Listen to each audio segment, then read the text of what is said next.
Marcia, tú sabes que en la ciudad todo es teatro, ¿no es cierto? El caminar es teatro, ¿no es cierto? Bienvenida al programa Ciudad Teatral.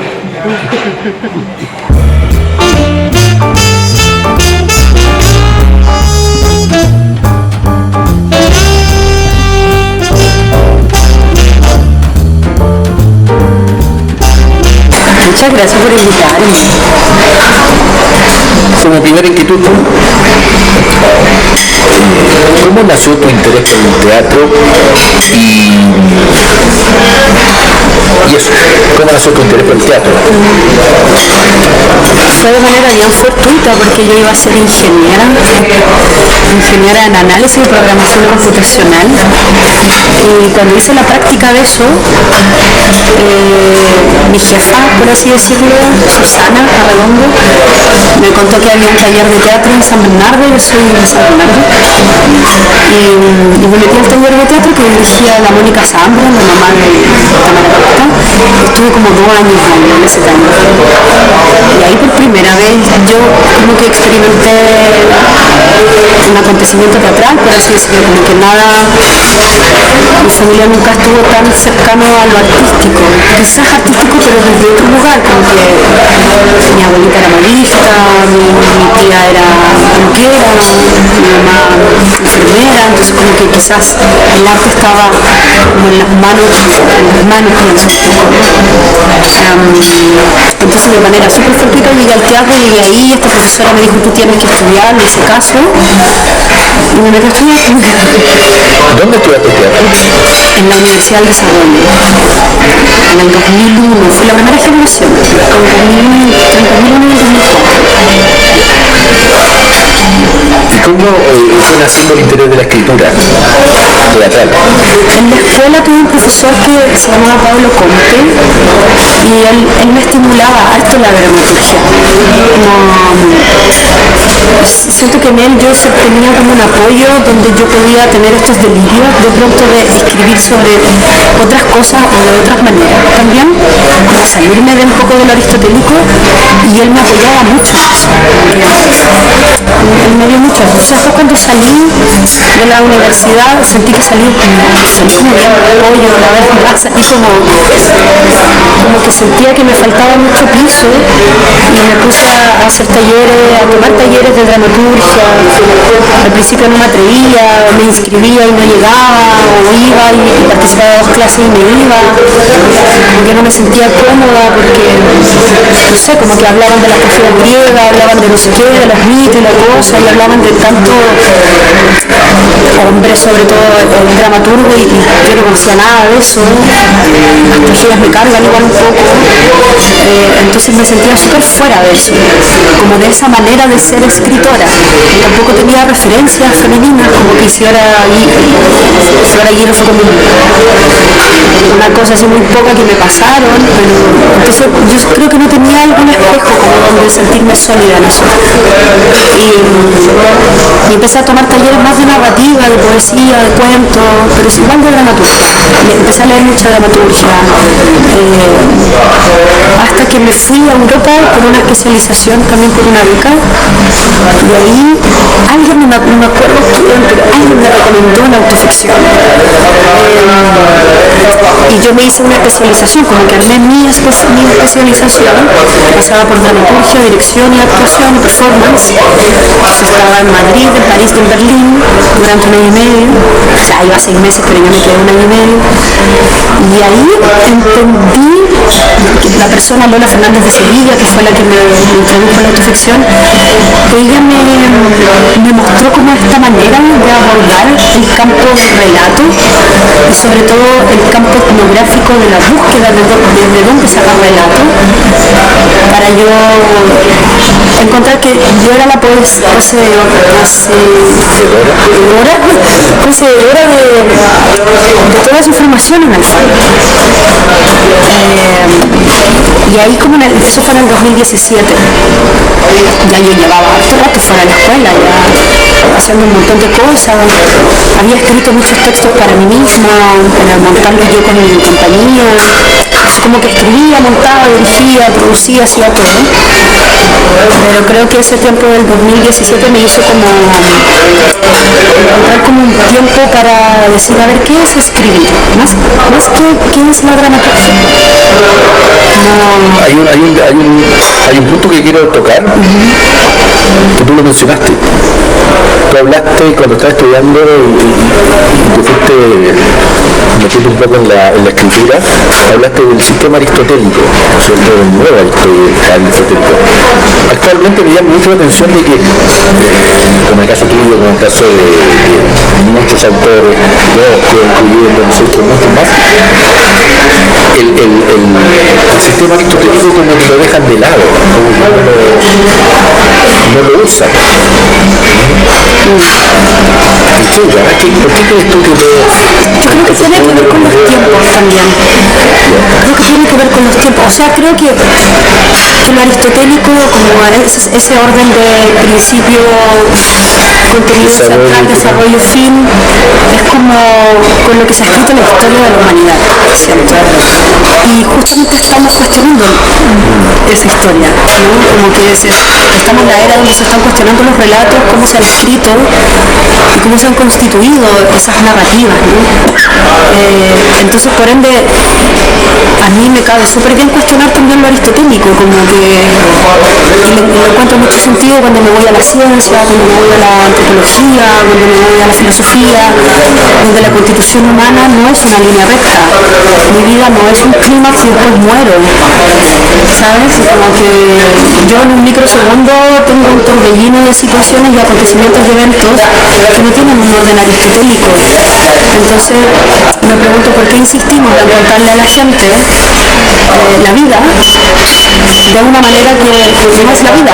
Entonces, para mí lo aristotélico ya está como en un lugar súper que lo necesitamos, quizás no necesitábamos en nuestro tiempo, pero a mí ahora me hace mucho más sentido entrar en el caos, estructuras caóticas, estructuras oníricas, estructuras más en el sentido de síntomas, de comportamientos de las voces más que de personajes o de objetivos de personajes o de desenlaces, climas, puntos de giro. Siento que eventos, acontecimientos, traumas, síntomas me hacen mucho más, me hace más piel, me hace más piel, más humana y también más no humano, más poshumano. Entonces el aristotélico me da rabia ya. Lo que me pregunto, ¿a quién le conviene que sigamos narrando la historia así? ¿A quién? ¿A quién? Cuando tú abordas un tema a escribir, ¿cómo es tu sistema?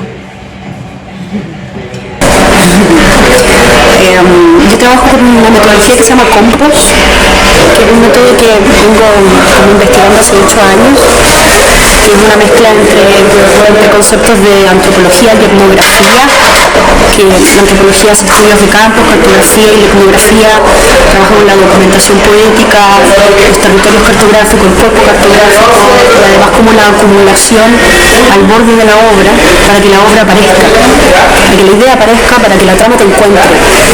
Entonces, el compos en el fondo es un devenir que tiene el cuerpo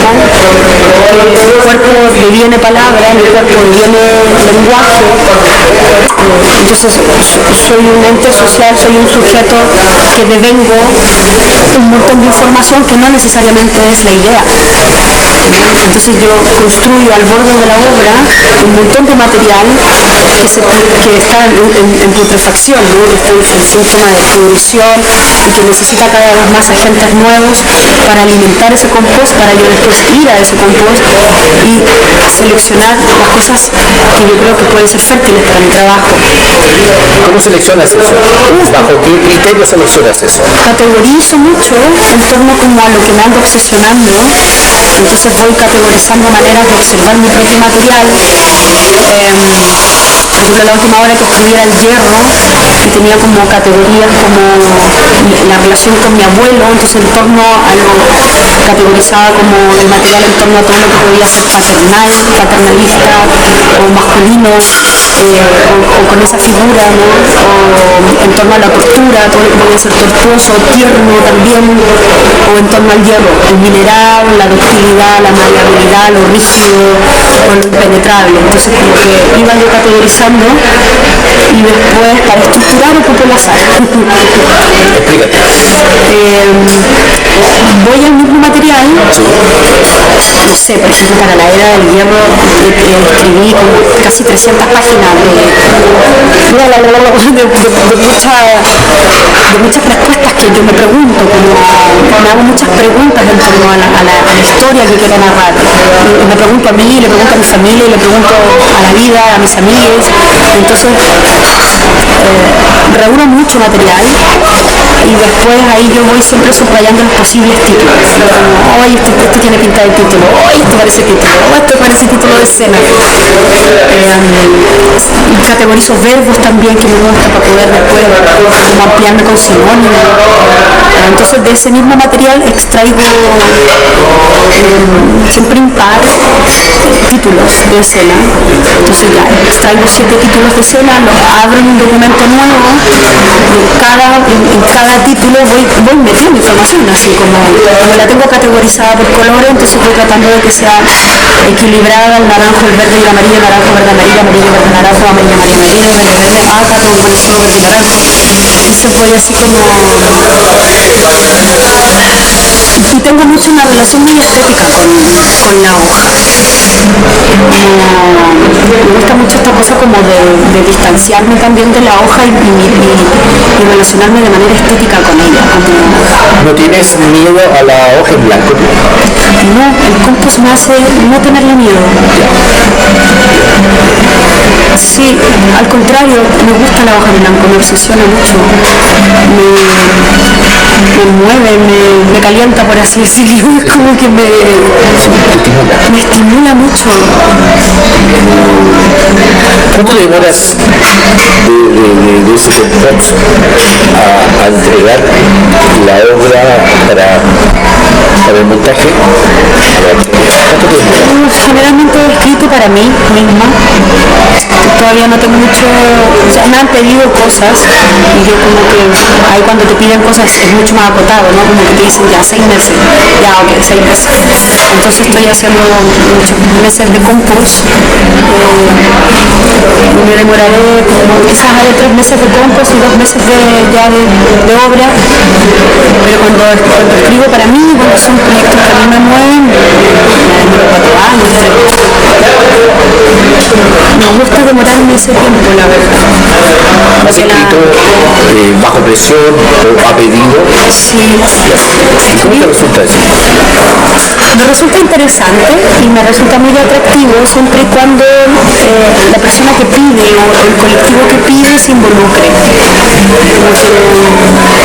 Bueno, me ha pasado siempre que se han involucrado.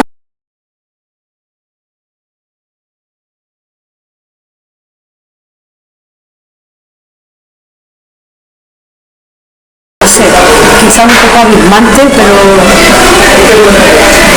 creo que como trabajo con la autoficción, entonces poder tener testimonio autobiográfico de la persona o de la colectiva, creo que es súper rico, porque ahí está todo, ¿no? Como que en la biografía de las personas está todo. Sí. El año 2020, Marcia, tú ganaste la muestra de dramaturgia con la obra que se llama The Tank Man. The Tank Man, sí, el nombre del tanque. Explícanos un poquito de esa obra. Ay, a mí me emociona mucho esa obra, porque además fue como... me pasaron cosas muy misteriosas también con ella. Yo venía, eso fue en 2020, claro, yo la entregué en 2019, yo creo que esa obra yo la venía escribiendo como en 2015, y creo que la venía pensando en 2011.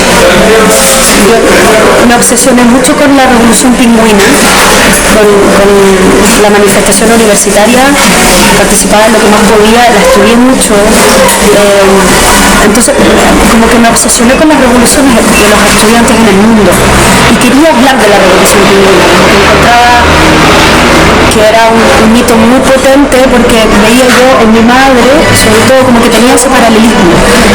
Veo una juventud tan ferviente de justicia, y mi madre, yo no sé, levanta el sillón para marchar.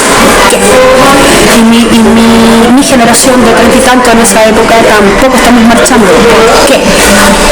Entonces ahí tomé un taller con un español que trajo Interbrand, que se llamaba Luis Araujo, y ahí yo ya venía 3 años, 4 años escribiendo, pero no tenía ningún norte, solo escribía desde la Revolución Pingüina y no me gustaba nada. Y le dije a él, con él escribo una escena, y él queda súper impactado por la escena que escribo y me dice que no entiendo de qué quieres hablar. Digo, de la Revolución Pingüina. Le digo, pero esto es mayor a eso, esto es más grande que eso. Tienes que buscar algo que sea universal. Él me dice eso ese día, y yo esa noche sueño con la imagen del hombre del tanque. Y no logré capturar yo de qué era ese sueño hasta semanas, meses después, como que tenía la imagen y la buscaba, hombre parado frente al tanque, niño no sé qué, estudiante no sé qué, y no me llegaba la imagen del sueño hasta que me llegó la imagen del sueño y me di cuenta que era la masacre de Tiananmen, y me metí a estudiar en la masacre de Tiananmen, me obsesioné con ella, y paralelo a eso me fui hasta especialización en Europa, y conocí a un hombre del cual me enamoré en ese momento, que él era capitán de tanque. Él había sido capitán de tanque. Y fue muy impactante, porque yo me venía preguntando con esa obra si yo era capaz de abrazar a un soldado, si yo era capaz de acercarme a lo militar. Y resulta que estaba después con un militar, con un ex militar. Entonces como que se me cruzaron un poco los cables. Luis Araujo me recomendó que yo me concentrara solo en contar la historia de Tiananmen. Eso hice. Y después yo terminé con este chico, pero creo que él me permitió, porque lo interrogué hasta las patas, además porque le traje mucha información, y él me permitió también entender ciertas condiciones del dolor militar, como enternecerme en ese lugar y dejar de ponerle resistencia y resentimiento, y tratar de tener empatía. Si me había enamorado de alguien así, lo único que más tenía era empatía. Himnando la obra a la muestra nacional, y 2 meses después del estallido social. Y en la obra yo escribí muchas cosas que sucedieron después del estallido social.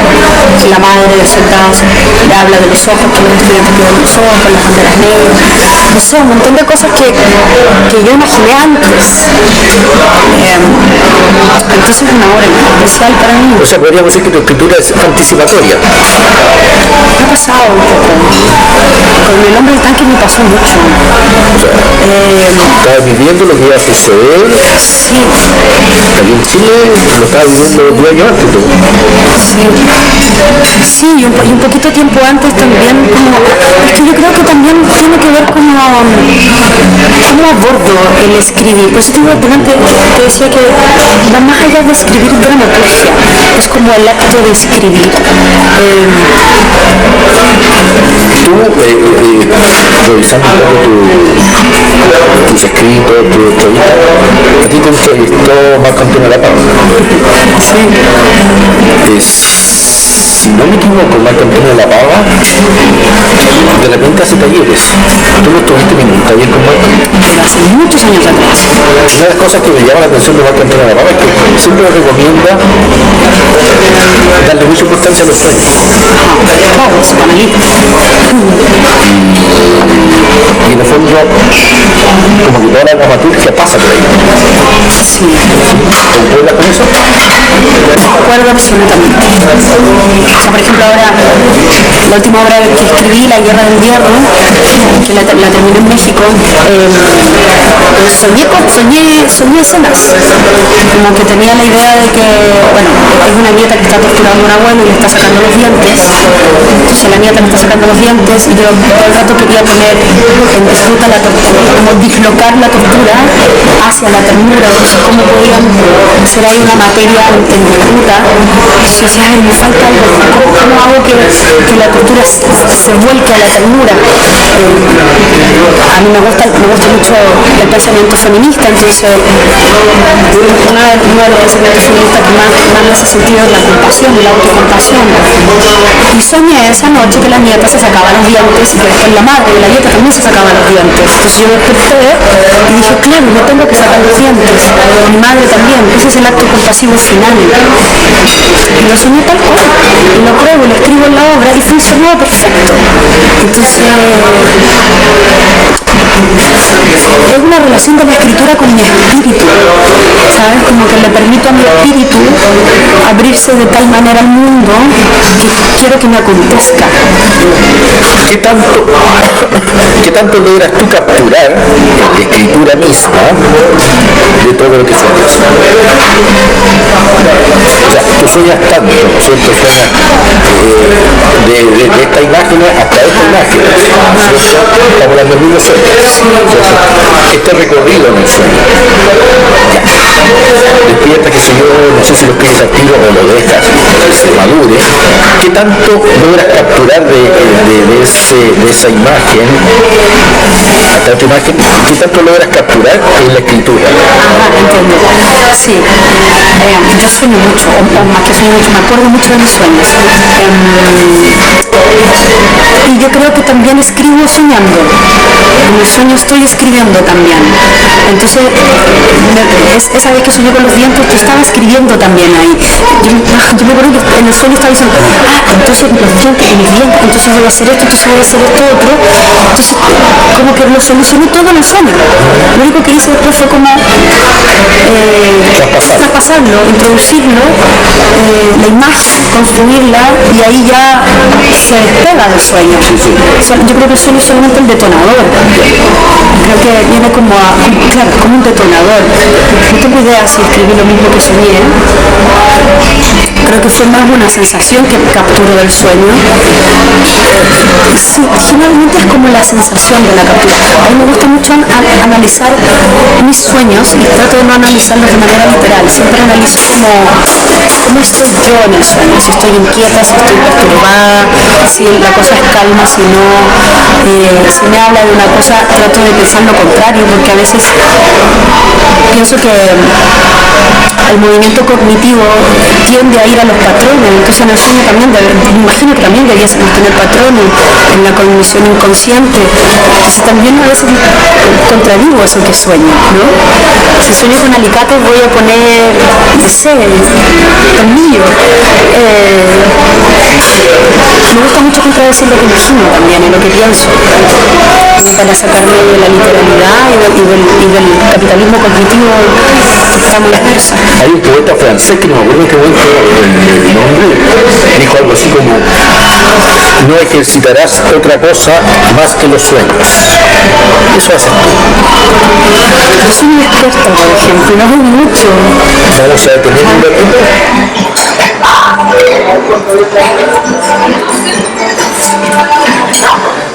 Marcia, ¿qué tanto de autobiográfico está en tus escrituras?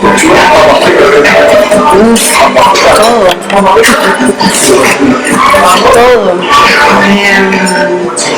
He aprendido como a hacerle preguntas a mi historia porque dudo mucho de ella, entonces, y tengo muchas lagunas. Yo tengo problemas de memoria. No quiero decir problema, tengo una relación bien especial con la memoria. Olvido muchas cosas. Yo no recuerdo nada de mi infancia. Tengo ciertas nociones de mi adolescencia. Creo que mi memoria se hace como fuerte de los 12 en adelante. Entonces, tengo muchas cosas que no sé si son mis recuerdos. Y creo que eso le pasa a mucha gente. Entonces, para mí es súper importante construir. Pareciera que se me ha hecho muy importante construir ese espacio de memoria para no sentirme tan en el aire, como es que me parece que a veces me asombro tanto de la que soy que necesito ir a capturar esa niña como para poder entender y decir, si yo soy esta ahora, ¿qué no me fui entonces? porque mi madre me cuenta sus cosas, pero yo imagino que yo debo haber tenido un mundo interno muy fértil porque fui hija única hasta los 9, 10 años, entonces fui sola 10 años. Entonces mi imaginación, imagino que debe haber estado, entonces ya no recuerdo nada. Entonces, en un momento que para mí la dramaturgia empezó a ser un espacio donde yo podía ir a visitar ese lugar y podía quedarme ahí tranquila y cobijarme yo a mí misma, sobre todo. Como darme como ese cobijo también, para entender cómo opera mi memoria, porque mi memoria es muy extraña. O sea, es como muy así. Volvamos un poco a la escritura. Tú dijiste que la obra muestra su propio camino. Toda la obra, todos los temas te muestran su propio camino. Y que no hay que apurarla. ¿Puedes profundizar un poquito más en eso? ¿Cómo la obra te muestra su propio camino y que no tienes que apurar? ¿Por qué? ¿Qué crees tú? Creo que bueno, creo que el arte también está capitalizado, entonces debiésemos mirar, o a mí me gusta mirar mi práctica artística como la posibilidad de la investigación y de dislocar el capital. Entonces estoy siempre pendiente de un resultado, o controlando la idea, o yendo como quiero llegar a esto. Para mí siento que estoy operando en el mismo orden del capital. En cambio, si me saco de eso y lo que hago es concentrarme en que a mi cuerpo le acontezca la escritura, y yo le pongo agudizo la intuición, ¿no? Porque una va conectando cosas, ¿no? Como que una escribe mucho pensando también, entonces pensar también es escribir, entonces uno agudiza muchas cosas antes de llegar a la hoja en blanco, antes de escribir. Entonces esas cosas que uno agudiza son hallazgos que después que puedo ir construyendo. Entonces, si yo me permito al material fluir, voy a tener un campo más grande donde tener hallazgos. No, va a estar menos acotado, va a ser una cartografía más grande de mi cuerpo y mi memoria. Entonces voy a poder deambular en estos acontecimientos que son momentos ajá para mí, como ay, una amiga me contó esto y me hizo sentido y me dijo tal cosa y yo escribí esto. ¿Cómo puedo integrar lo que me dijo mi amiga y construir una frase con esto? A ver, voy a escribir. Como así, es como siento que le da espacio a la curiosidad.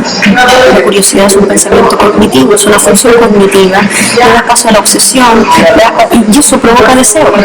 Entonces, si todo eso conjuga, la obra me va a estar mostrando qué es. Y además, el trauma pulsa. O sea, somos cuerpo y devenimos trauma también, y devenimos síntomas del trauma. Entonces, la configuración del lenguaje, de construcción de palabras, va a estar cargado de eso que está pulsando.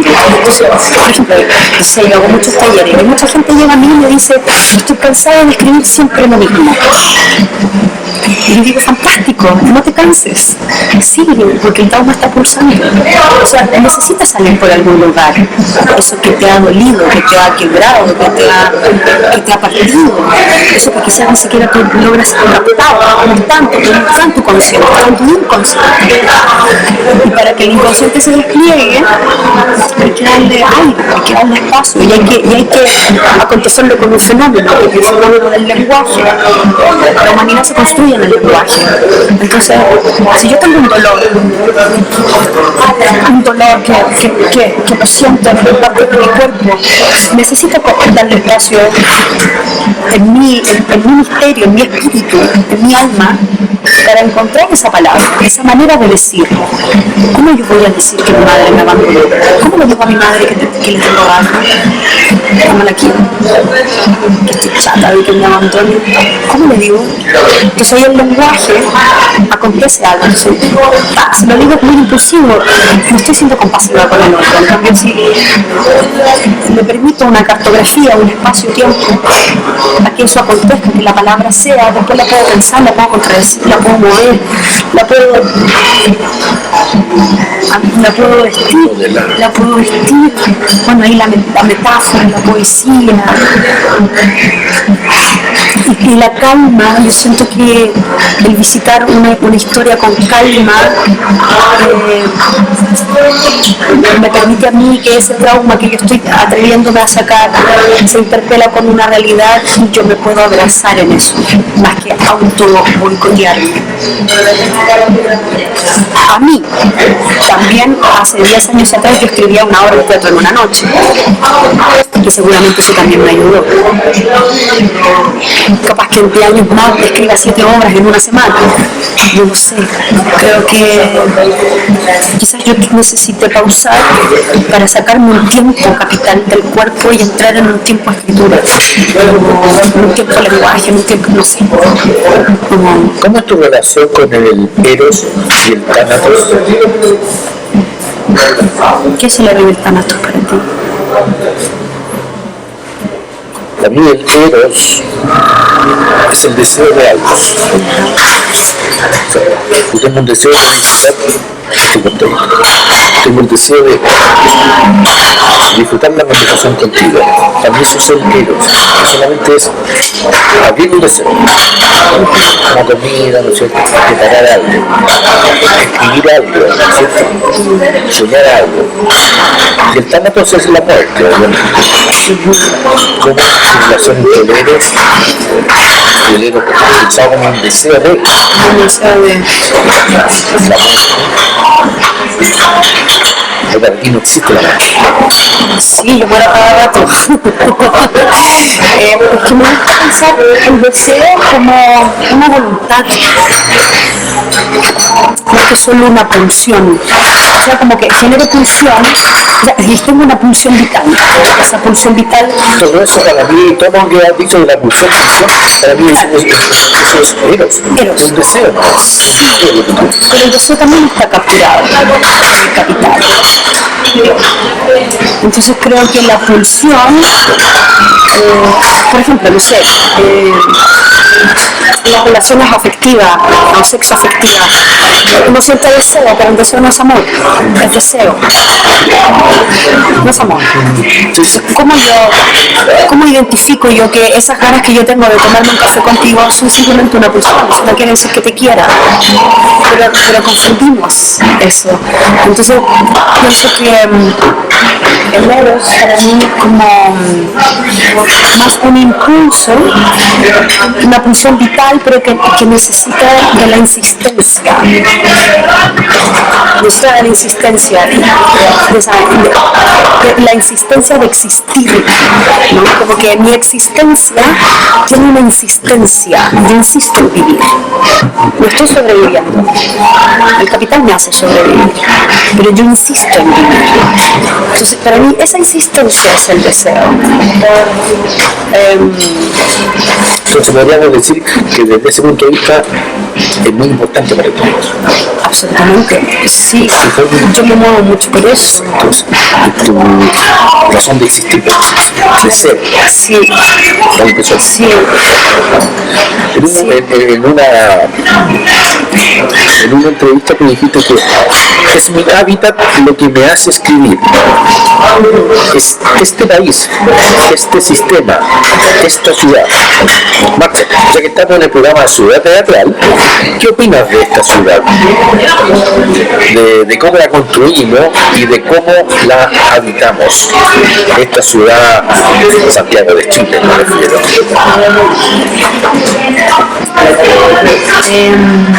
Bueno, decía adelante, pero me retracto que decía que este país me duele mucho, pero claro, es el sistema el que duele, porque el país es otra cosa, ¿no?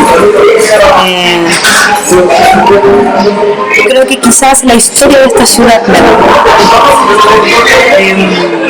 Me duele cómo fue conquistada, me duele cómo fue planificada, me da rabia, me pone en un lugar como, ¿sabes qué? Me pone en el lugar de decir tanto que se cree esta gente que quiere tomar las decisiones por nosotros, construyeron la cuestión como las hueas, ¿cachai? Como que tenemos aluviones, estamos inmersos en un lugar donde la contaminación nos tapa, tenemos una cordillera maravillosa ahora que por la contaminación en 2 días más nos vamos a ver. Yo desde donde vivo a veces veo el cerro San Cristóbal y a veces simplemente no lo veo. El sábado estaba acá, miré el cerro y no lo veía. Y nos insisten, esa gente insiste en hacernos creer que somos el jaguar de Latinoamérica, que somos una gente ignorante. Me da rabia eso y me nutro de eso, porque si no me da colon irritable. Entonces, para poder gestionar y regular mi rabia, escribo. Trato de canalizarla por ahí. O sea, el arte te salvó. El arte me salva completamente. O sea, si pienso que yo iba a ser programadora en computación, que claro, igual me sirvió hace 4 años que estuve, porque soy súper así, mapeada la cuestión, ordenada y todo. Y creo que también creo que en mi escritura también hay un poco de programático, ¿no? Que la manera, las estrategias que construyo para mi práctica son estrategias como de programación. El uso de color. El uso de color, como todas esas cosas. Pero claro, el que yo me pueda desenvolver en un ambiente poético, por ejemplo, donde las palabras me hagan un sentido de que me revera el alma y me dan ganas de vivir. Estoy construyendo mi espíritu con el arte. Por eso es tan peligroso el arte. Porque esas personas no quieren que nosotros alimentemos nuestro espíritu. También más tú dijiste que tuve que asumir el miedo a no escribir algo inteligente, a no escribir algo inteligente o súper político. Tuve que asumir el miedo a no escribir algo inteligente o súper político. ¿Por qué eso? Sí, lo tuve que asumir mucho, porque no quiero que me digan lo que tengo que escribir, no quiero que me digan cómo tengo que escribirlo, quiero que me pase.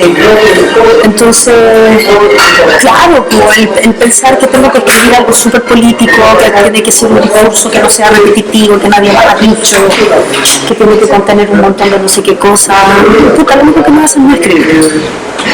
Me frustra, me dejan un vacío en un blanco súper infértil. En cambio, cuando abro la ventana, como dice Isabel Stevens, abro la ventana y dejo que el mundo entra y yo salgo al mundo, a lo que miro, claro, también amo, ¿no? También amo eso que veo.